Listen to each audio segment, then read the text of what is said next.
Oh my God. Guys, nakikita nyo ang bagsik ng bagyong Rolly. Ang dala niyang hangin, halos walisin ang mga kabahayan. At hindi lang yan, pati sagingan at ang lakas ng dala ding ulan. Dati ito pala yan, ngayon isa lang malaking ilog. Ganyan kalakas yung bagyong Rolly dito sa aming lugar, sa Kamsur. Yan guys, pati yung pader, yung poste ng bahay, bumagsak. Pati mga puno.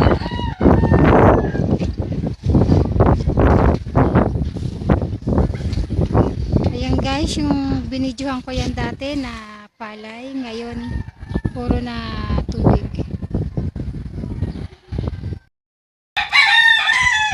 Bawat daanan ko puro sira.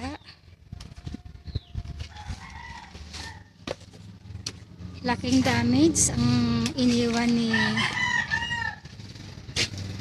bagyong Rolly, pati mga poste. Baha. Dahil sira dito, yung mga wire naglaylayan na lahat.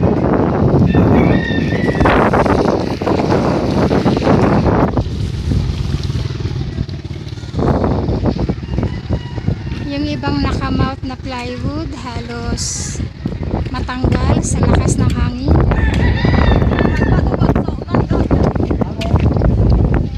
Mga poste, daming yung iba putol. Lakad pa tayo guys.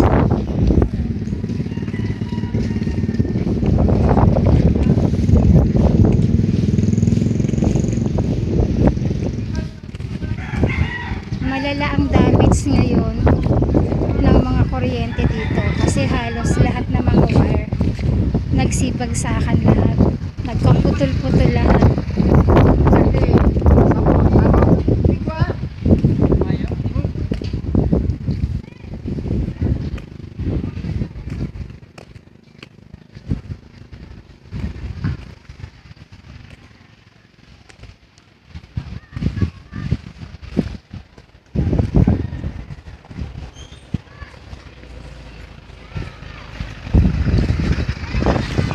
Mayroon ng rumorondang mga pulis, tinitingnan nila yung area kung makakadaan yung mga sasakyan,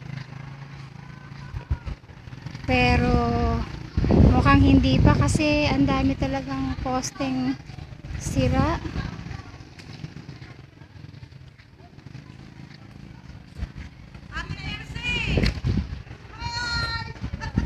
Kumusta kayo? Kumusta kayo doon? Nagbakwit kayo? Hindi, yung yung Rinaga River hindi man nag-overflow. Ang taas ng tubig. Ngayon guys, tingnan nyo dito, kung naalala nyo ng video ko nung nakaraan, ano pa to, maganda pa. Ngayon lahat na nagbagsakan na lahat. Ate Miss, maganda doon sa banda doon, baha talaga doon. So eto guys, ito kalahati lang ito, dito lang ito. So lakad kami guys. Lakad kami guys papunta doon sa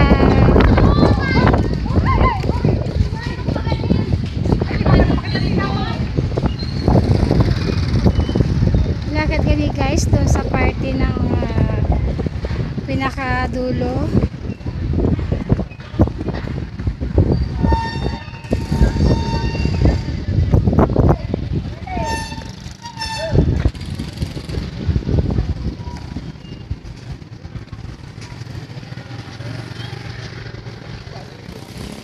Ayan guys, grabe damage.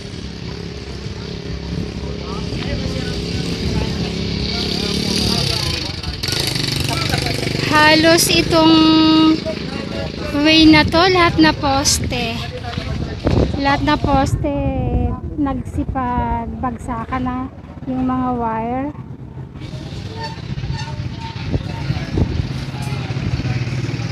Kaya medyo mahihirapan dumaan yung ibang sasakyan kasi daming mga nakatumbang poste na hindi makadaan.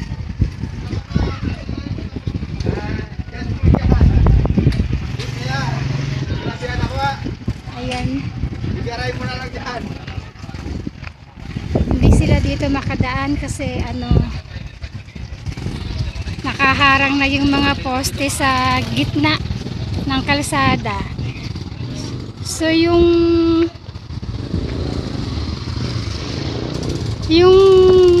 mobile patrol na magro-ronda hindi nakalusot kaya bumalik sila.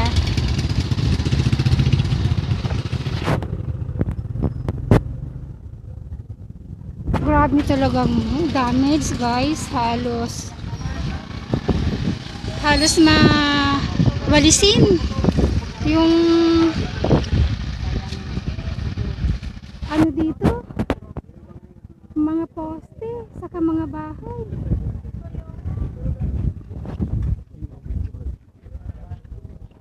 Ayan, yung poste dito lahat nagbagsakan, so hindi makakadaan dito ang anumang sasakyan. Ang laki talaga ng damage ngayon.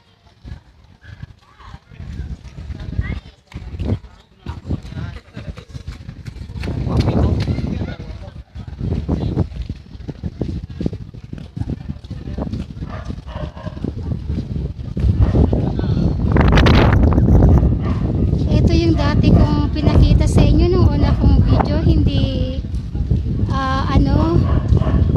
ngayon nasira yung part ng bahay.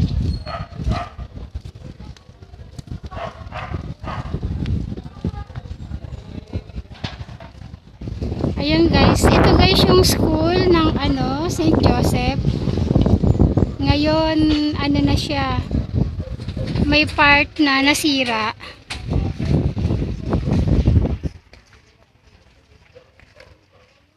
Ayan, grabe yung mga nangyari.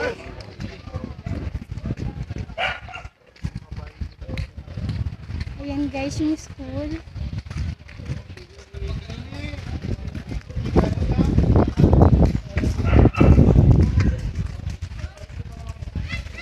Hindi makiklearin, hindi agad to makiklearin kasi hindi makadaan yung mga maglilinis. Hindi pa maso-survey.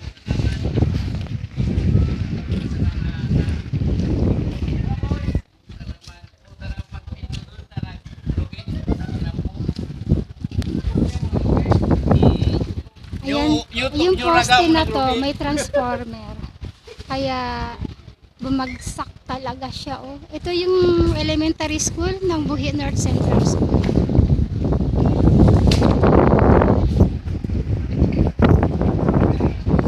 So grabe talaga yung damage na nangyari dito. Nung last time na video ko, nung Quinta, hindi ganun kalala yung damage. Ngayon worse talaga yung nangyari. Mayroon na ditong mga check, mga tumitingin kung anong gagawin, paano nila sila magki-clearing ngayon. So baha dito sa part na to. Ayan, dami siya nangyari. Yung dati itong puno na to nung nakaraan na daan ko, maganda pa, ngayon halos nakalbo. Ayan, saka ngayon bahang-baha na dito. Wala na talagang madaanan dito kundi baha.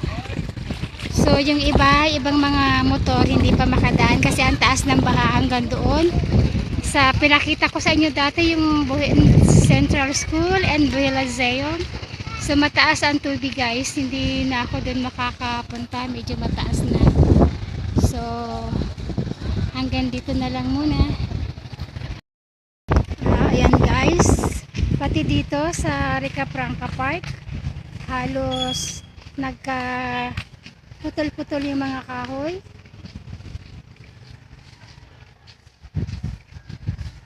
Itong posting may transformer bumagsak na.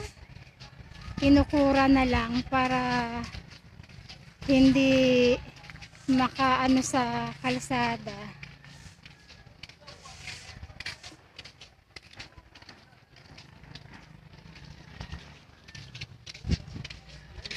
Ayan. Doon sa parte na yon baha. Ang taas ng tubig.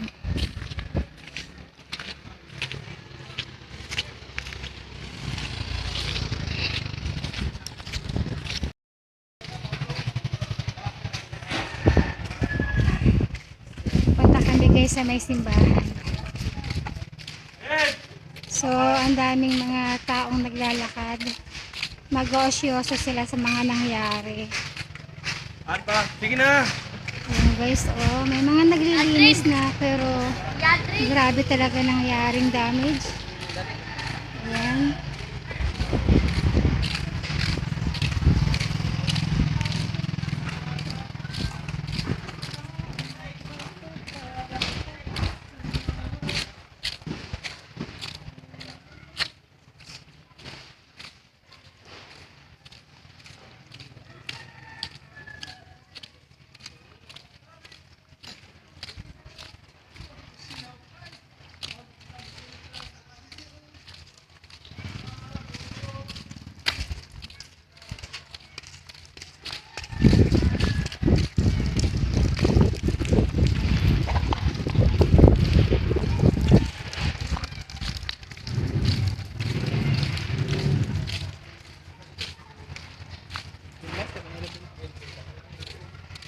Yung 7-Eleven na wala yung signboard.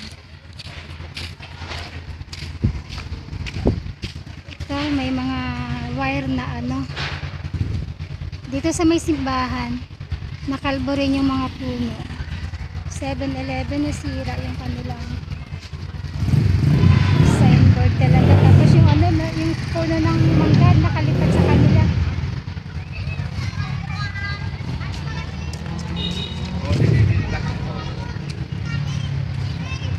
Marami ditong mga ano, marami ritong ano sa may simbahan, nagbakwet. Dito nagbakwet yung mga taga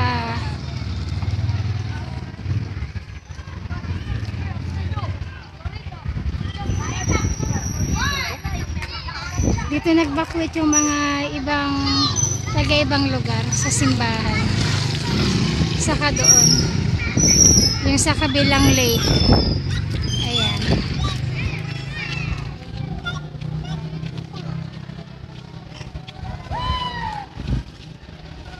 Ang dami nila.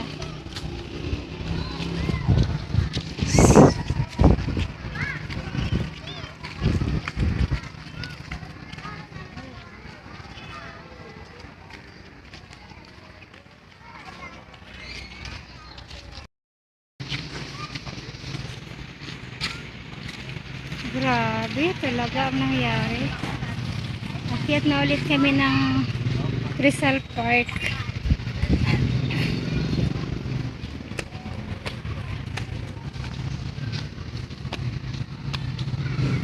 Pati yung ano dito, halaman, nabunot talaga siya.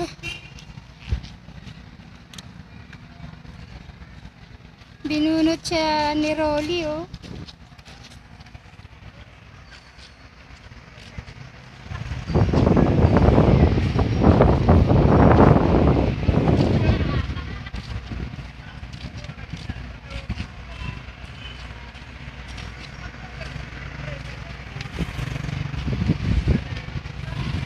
Yung terminal dito, nasira yung kanilang pinaka quarters. Tapos yung old municipal doon medyo safe, kaya lang itong new municipal sira yung kanilang pinangtabing.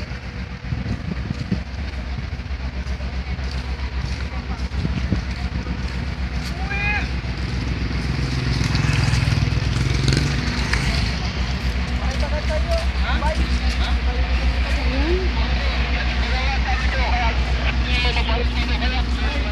laki ng damage ang nangyari dito.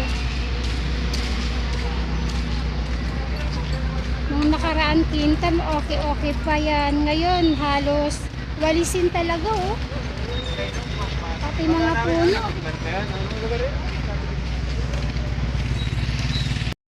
Yung papuntang market ulit na may mga naglilinis. Pero wala ditong wala ditong baha sa part na to.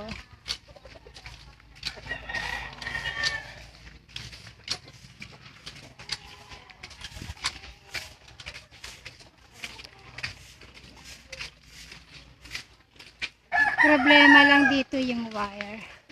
Nakaalaylay na. Baka delikado kung bumalik yung kuryente, mag-touch siya lupa.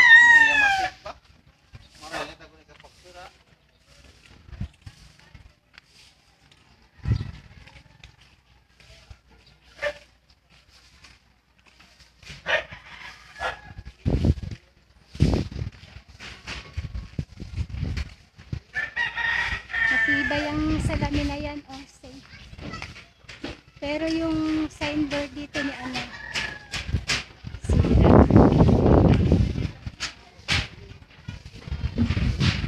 Ito yung market dito, halos nawala na yung mga building nila, baha na doon.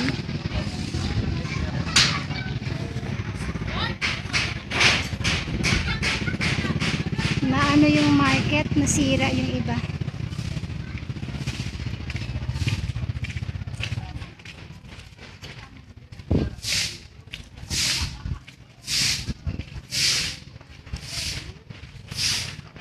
Ayan, halos yung mga burgeran dito sira din.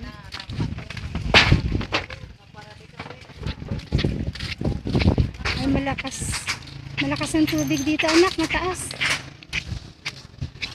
yung tubig dito, oh. Andyan yung water lily.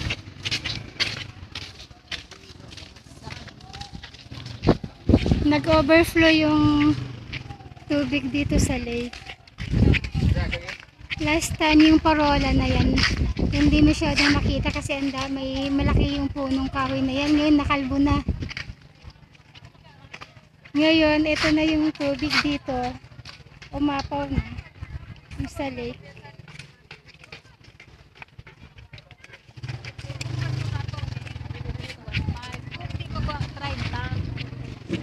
Oh my God, taas ng tubig. Ang taas ng tubig. Wala mga floating house. Wala na yung mga floating house doon, eh. Inano na lipad na ng hangin. Ito.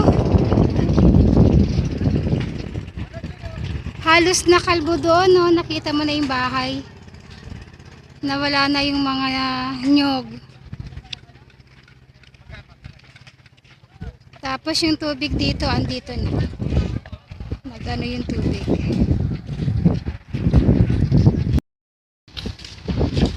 Yung poste naputol. Lakas talaga ng hangin na dala-dala ni Rolly. Halos walisin ng lugar na to. So hanggang dito na lang guys. Kung nagustuhan niyo aking video, please subscribe and press the notification bell para sunod kong update.